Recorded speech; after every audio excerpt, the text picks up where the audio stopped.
place where we collect stories and circulate life-changing wisdom. I'm your host, Asher, and our guest today is Daniela, and we get to talk about victory. Today's theme is around victory, the stuff we get to celebrate either from over a lifetime, from this week, or just from today. But we get to talk about those things and encourage others to do the same, to celebrate victories throughout their life. And my guest right now, Daniela, is going to tell us a little bit about what she specializes in, how she's adding value to the world, and who she's been a hero to. We get to talk about our victories. Daniel. Thank you so much, Asher. So I'm Daniela Wolfe. I'm a full-time social worker. I've been doing that for the last 27 years, as well as I'm a burnout coach and self-care strategist. I help overwhelmed professionals who are stressed and constantly on the go and never feel like they have any time for themselves, kind of let go of that feeling that you always have to be busy or being, quote, productive, and create that space for yourself every single day, even if you think you don't have the time. So my business is Bestie Life, helping you find the bliss in your busy. And I love being able to kind of make an impact just in even those small ways throughout somebody's day where they maybe do something a little bit differently to give back to themselves. And that's kind of the starting point of a movement to change the way that they live each day. Mm. And that has been very rewarding for you so Yes, far. I love doing that. I think, we don't appreciate certain parts of our life until it's not there. Like we don't appreciate our health until it's gone. We don't appreciate time until we don't have it. And so being able to find those moments throughout our day, starting now, I think helps us to live that lifestyle, that life that we always say we want to live, but we never make time for. We say, oh, I'll do that later when the kids are grown or when the bills are paid or things like that. And I think we should just start now. Mm. If you get a search back within your own energy field right now and think about what that's like bubbling up inside of you that you want to celebrate and share as a victory that other people can relate with you to and relate with you, what would that story be right now? I mean, my own victory story, I think, I've learned, and some of it is through just even the lessons of others, is to take those hard times in life that I didn't plan for, that I didn't want to happen, and see how, everything happens for a reason and they turn out better than I want them to. I Mm. went through my own burnout about 17 years ago. My kids were little, they were 4 and 6 months old. I went through a divorce. I was a single mom with two little kids, and I was irritable and snapping and just not who I wanted my kids to know and who I wanted them to be. So I started my own Mm. journey with a small gratitude practice, writing in a journal every day, 3 things I was grateful for. I started asking for help and letting people in to help me with that. And found not only was I better, but my kids were so much better. And we started creating these habits and routines and systems and teaching them, how to prioritize themselves each day. And now they're adults. And, we talk about just how learning how to prioritize taking care of yourself every day helps yourself and everyone around you. Daniela, you are the perfect person to talk about victory with today. Oh my God, I love what you just said just now about just finding the space to really demonstrate what that looks like for your kids. Because Mm-hmm. oftentimes, I think, when in my younger years, I used to see like when I was in the military, I see people in position and I would see how they operate. I was like, I don't want that. I didn't want to grow up to be in that space because I don't like the way they operate. I don't want to operate the same way. So sometimes even the kids see your life like, okay, if mom is burned out, I don't want to grow up to be a mom either. Because that Mm-hmm. that position looks so stressful, but now you're being a hero to people that are like living a certain life where they're so busy, but then you're like, okay, this is how it can look like. So now seeing that demonstration, the habits of those things, then I think it's very empowering for other people. So how are you being a hero to the folks that are looking up to you right now? I think some of it is just, kind of leading by example. I walk the walk, I talk the talk. I heard this quote once that said, anytime somebody says to you, must be nice, that's an Mm. arrow pointing in the direction of where they need to be going. Sometimes when, they see, oh, you're finding time to go for a walk or to do these different things, they're like, oh, must be nice. It's like, yes, it Mhm. is. And we need to be, kind of working ourselves towards that, not just looking back and thinking that that's not possible for you. So I think helping people see the options and the opportunities within each day, because so many times we can kind of get stuck in certain routines and habits that keep us kind of stuck, or we have this mindset that, we don't have time for things, or that self-care has to be these big luxuries like spa days and getaways, where I believe self-care is a necessary part of our every single day, just like eating and sleeping and brushing our teeth. And Mm, you wouldn't just eat on Sunday and think you're not going to be hungry by Tuesday. It's the same with self-care. You're not going to do it once on the weekend for an hour and think that's going to last you all week. And so to find these micro moments that can be as small as a minute, you can add 10 minutes, 15 minutes at different intervals throughout your day. And it's more than just kind of luxuries. It's everything from how you eat, how you sleep, how you dress, how you decorate and organize your home, how you move, how you connect with others, how you sleep. There's so many ways and opportunities to integrate it throughout your day, that you create this energy and this lifestyle that then you share with everybody around you. mm. When you was talking, what kind of pops up for me is, oftentimes we like build our self-esteem around certain things.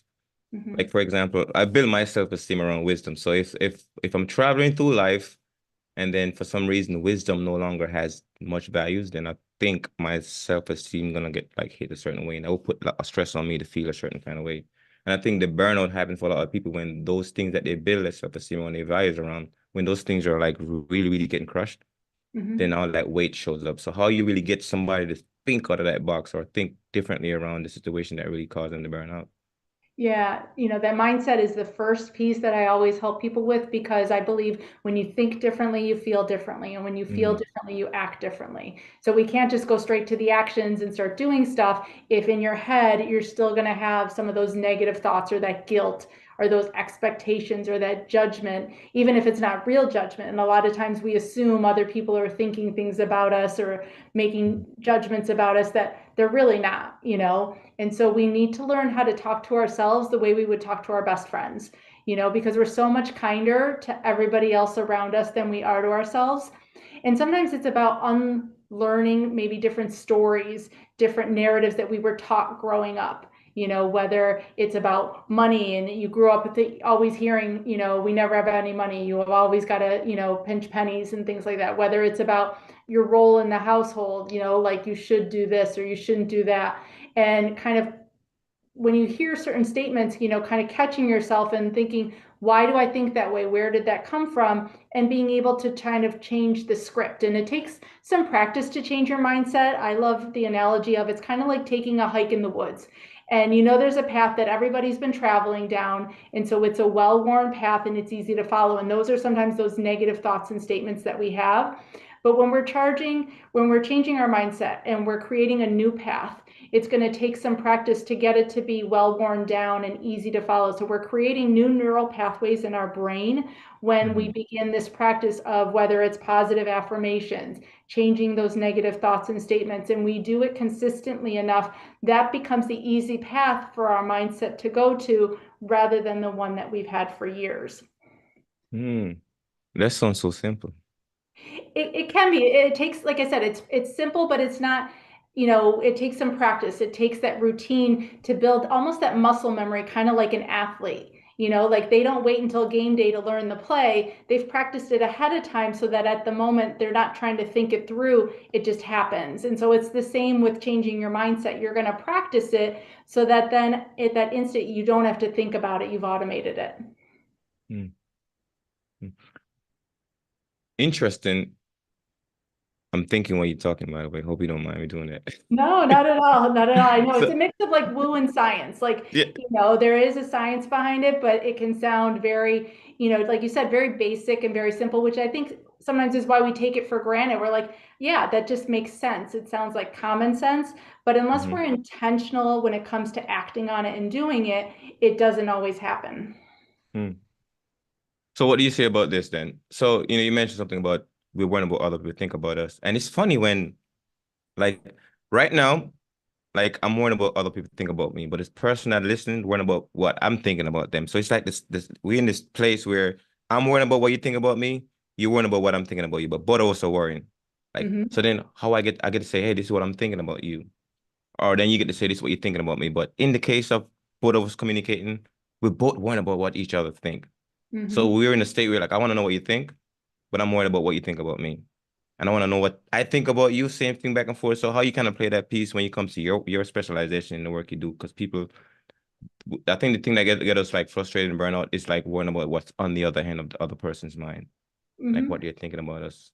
Yeah, and definitely, learning some of those kind of self-loves and confidence practices Mm-hmm. kind of help us build that belief in ourselves where we're not looking then for that external validation. So even though we can hear what somebody says, we don't need the validation for it to kind of approve us, for it to, make our sense of importance or things like that. Like we've already predefined that. We've built our own kind of little um, not barricade, but I want to say, like our own little structure when it comes to who we are and loving and accepting who we are and not needing, your judgment to make us okay in who we are. So becoming a kind of like our own best friend first, because you think about when it's your best friend, somebody says something about him, you're going to defend that because that's your friend and you believe in them and you support them regardless of what that other person says. You're not going to automatically like start to question your relationship with your best friend just because somebody else doesn't like them. You're like, too bad for them. I really like this person. And when we start to again think of ourselves that way and build that confidence and know who we are, we've already decided what's going to be all right for us, whether or not other people are. Mm-hmm. What is the other big victory in your story you want to share?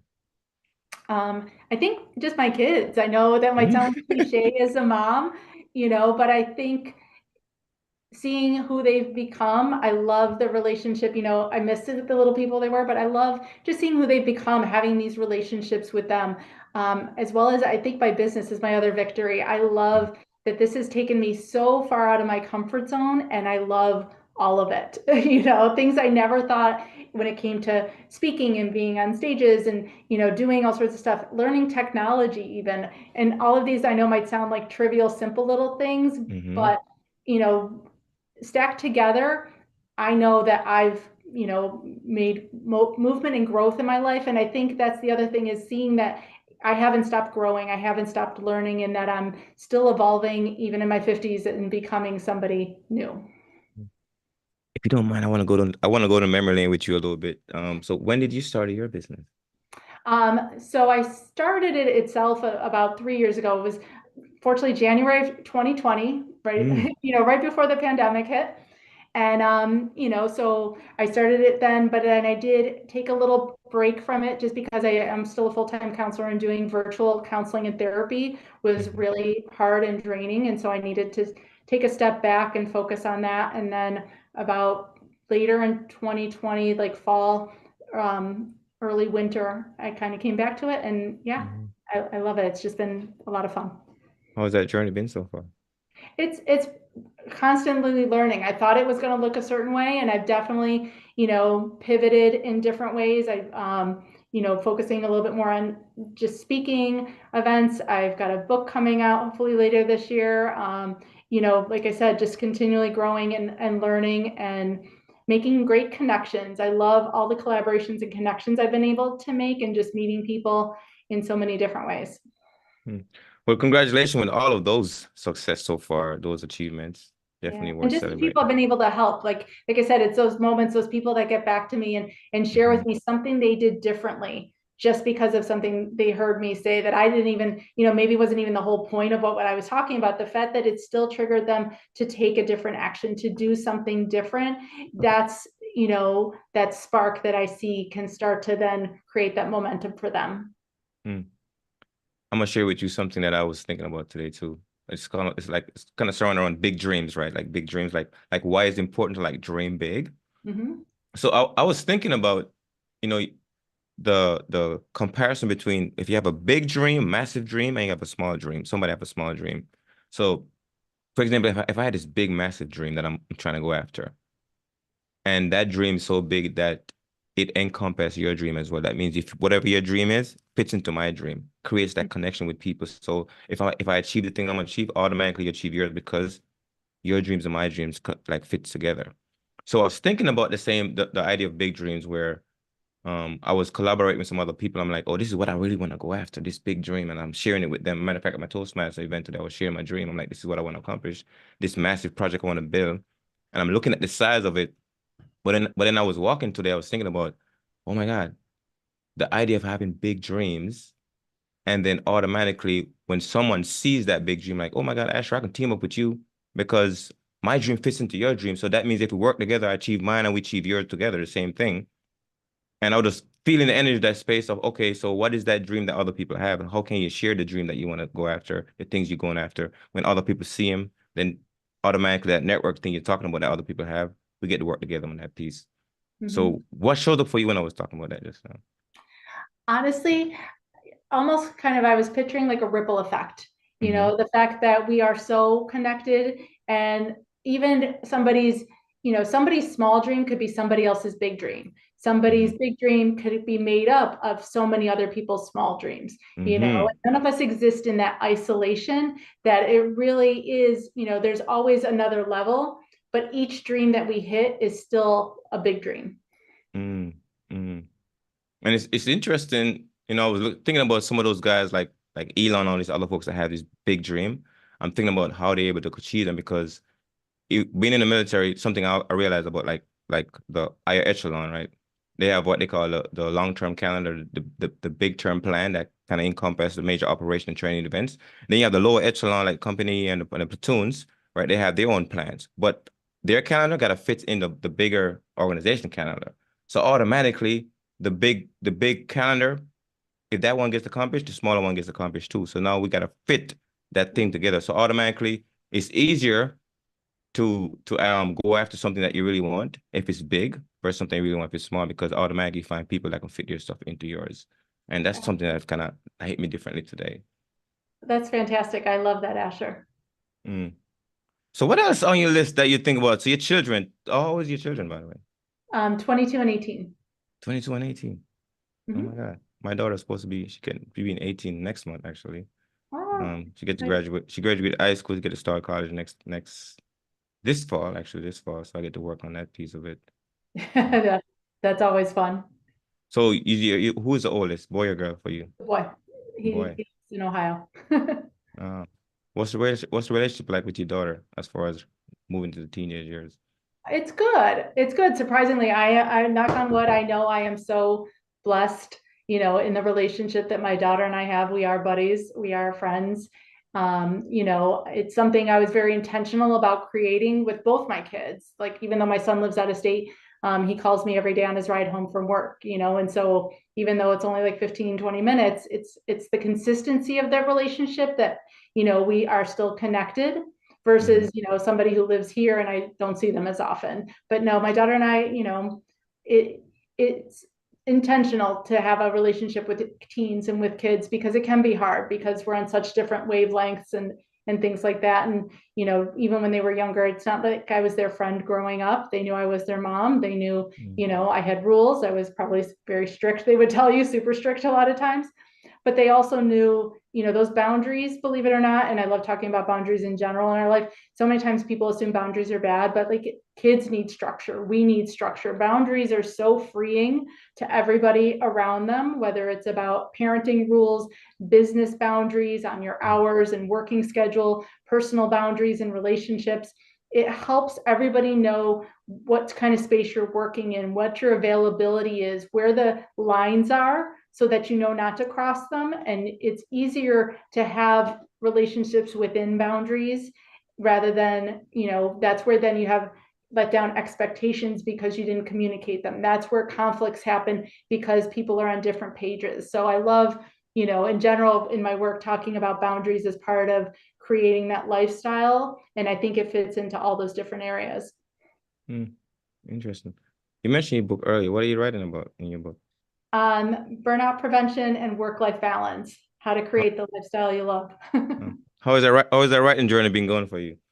It's been interesting. So I finished my first draft of my manuscript, which, has been, it's helped me grow in ways I Mm, didn't even anticipate, because I thought, I was just going to write about the stuff I know, but I also learned a lot about myself along the way. So now begins all the rounds of editing, which mm, I've talked to some coaches, and it's going to be a journey. They say like 8 to 10 rounds of editing, so it's going to be. But I love the fact that it's an easy, accessible way. I think for people, again, who maybe like to read rather than talk to someone who aren't as comfortable being vulnerable, or just being able to get more information. If you're learning, you're always growing. Mm. I have a feeling this might be where we need to keep this conversation on your book. Is that okay with you? Yeah, yeah, Okay, cool. So let's talk about that writing journey because I'm on that same journey too. When I realized there's so much healing and yeah. empowerment in the process of writing. Are you writing about your story plus your specialty or just your story? I'm writing about my specialty, but my story is kind of woven in as well. Okay. Interesting. And I'm gonna tell you a little story. So when I was working on my story too for my book, it's coming out actually next week. Oh, But then, congrats. yeah, That's next week Tuesday. Yeah, it's crazy. But I was because I'm also I have this other writing club that I'm working on with right now with the folks. We're writing this multiple author book around immigrant journey, immigrant story. mhm, And we was talking about the hardest part about like writing our stories, like going back and revisiting the emotion that we actually experienced in the past. And it was mhm. interesting. People like, oh my God, it feels so hard to write, but then once you finish it, it feels like a relief. So when I Yeah. finished my story, it was the same thing. I was like, oh my God, I felt different. But it was very hard going back over the emotional piece that I was trying to like park somewhere in the past. Don't want to go back to it. But how's Mhm. that journey been for you? I mean, I think we don't even realize some of the stuff we're still carrying with us. We Mm, thought we put it behind us, but we actually just buried it.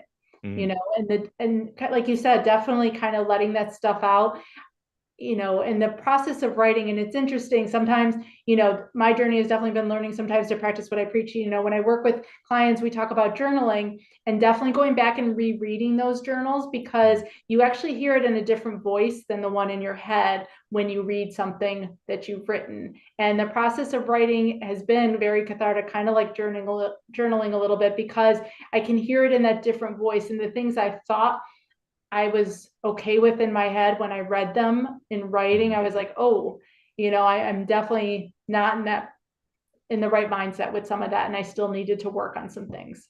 mm. Did you use like a development editor to help you structure Now your I stuff? just have a book coach, and then we're moving on to the developmental editing next. Oh man, that process itself, yeah, it's amazing. It's interesting when I first started writing because I just started my writing journey actually, um, like 2020 from that time frame. I mean, I used to write before, but I never was confident in my vocabulary, my grammar, and so forth and so on. But I started writing, but just going through the process of revisiting the stuff that was like so overwhelming, like so heavy in the past, and then trying to put that on paper. Mm-hmm. That feels a lot different. But then I didn't understand even the role of a developmental editor. I was thinking I got to do everything by myself. So I went to that grueling journey of writing to someone like Asher. You can get somebody to help you structure this. And then I found somebody to help me do that piece, and it becomes even lighter. I'm like, oh my God, this journey is not that hard with the right kind of people in place to help me do the things that I'm not the great at doing. So I have a lot of ideas, I have a lot of stories, but then how to structure it was my biggest challenge. What was Mm-hmm. your biggest challenge? I think sometimes putting some of the stories in, I think I hide behind kind of the clinical stuff because I'm really Mm-hmm. good with that, Mm-hmm. versus putting myself in front of that first and then letting that come through after. Mm. What got you to shift? My book coach pushed me. She's like, you gotta tell more you. Tell- that's so interesting because it's funny. I'm gonna tell you stories too. So my second book, I wrote another manuscript for my third book. So I was focusing on tools and system. So then I turned in my manuscript to my editor, and she was like, "Asher, this is great. This is great information, Asher. It's very great information. But what about your story? Mm-hmm. Like, what about your story?" And it was a perfect question to ask me at the time because I thought about my story, but I didn't feel like confident in writing my own story yet.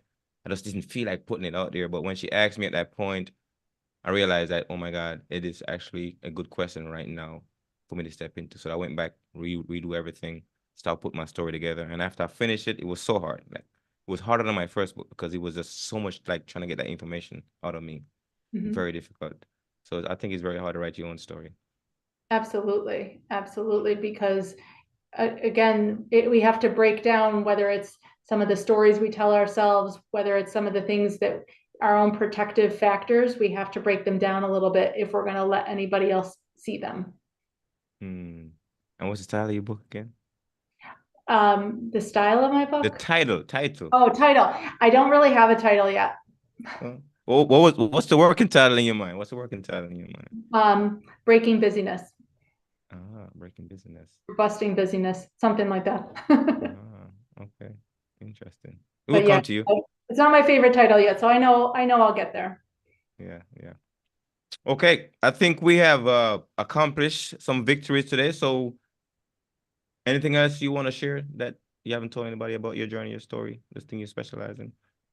No, but I think, definitely give yourself the grace to go through your own personal journey, whatever it looks like, and celebrate those little victories along the way, because it's those small moments that end up being the ones that really have the most massive impact. Hmm. And if somebody hear your story, your journey right now, and say, "Oh my God, I want to work with you, Daniela," how can they work with you? Sure. So you can go to my website, bestdlife.com. I'm also on Instagram, LinkedIn, Facebook. I have a podcast as well called Best D Life with Daniela. Hmm. Feel free to reach out, send me a DM, ask me any questions. I love being able to just help and support you on your own personal journey. Another question: what's your biggest takeaway from this conversation?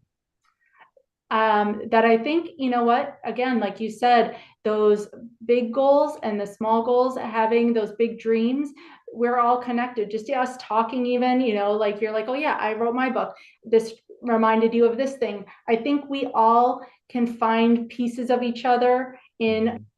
pieces of ourselves in each other if we give ourselves the chance to connect and listen. Well, thank you so much for sharing that. Oh, you've been great, Asher. Thank you so much. And one more question before you go. What is that one thing or two thing when people do it drives you crazy, if you don't mind sharing? Oh gosh, what drives me crazy? Um, huh. When my kids are always on their phone, would be one. I don't know. Gosh. And when I don't get my sleep. Mm. Somebody interrupting you from getting your sleep. Okay. Well, Daniela, thank you so much for the generous use of your time and showing up and just having this conversation with me. I Thank you so appreciate much, your Asher. insight. Okay. With that, folks, you're tuning in Pandora's Awareness Podcast, a place where we collect stories and circulate life and changing wisdom. And you heard from Daniela today. So if you need to reach her, you definitely hear how you can reach her. And this is going to be available on YouTube. It's going to be, you can catch us live on Facebook right now or LinkedIn. And with that, folks, make it an awesome weekend.